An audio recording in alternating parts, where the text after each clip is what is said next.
Paano daw po mag-apply ng PWD ID? Yung ginawa ko po dati guys ay pumunta po ako ng barangay po namin dito.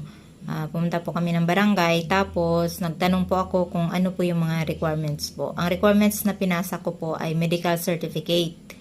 Patunay po na nakalagay po doon na nilagay ng doktor kung ano po yung disability po natin. Yung katulad po sa akin, ang disability ko po ay hearing. Kasi hindi na po gumana yung isang tainga ko. Kaya hearing disability po yung nakalagay sa PWD ko. Tapos, voter certificate.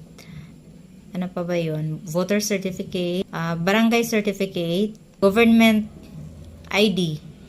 Yun, kung mayroon po tayo, magpasa po tayo ng ID and then 1x1 picture or 2x2 picture. Yun po yung pinasa ko. Tapos, nag-fill up po ako dun guys ng form sa municipality. Dun po yun makukuha po yung form. Pagkatapos po nun, pag naka-fill up na po kayo at mapasa nyo na po yung mga requirement, mag-aantay na lang po kayo ng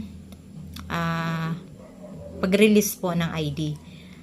Tapos, dito po kasi sa NAIC, sa lahat ng PWD, meron po kaming GC at doon po kami nag-uusap-usap at doon po ina-announce kung ano po yung mga benepisyo po na makukuha namin, ganun.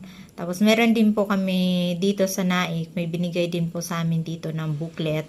So pag namili po kami sa grocery store, meron po kaming discount. Meron din kaming booklet pag bumili po kami ng mga gamot. So mas malaki yung discount ng gamot kasi 20% po yun. So, ayun po guys, napakalaking tulong po pag meron po tayong PWD ID po. Sa mga hindi pa po nakakakuha, ayan, pumunta po kayo sa inyong barangay at magtanong po kayo kung paano po ang proseso po para makakuha po kayo ng PWD ID. So, ayun po guys, maraming salamat.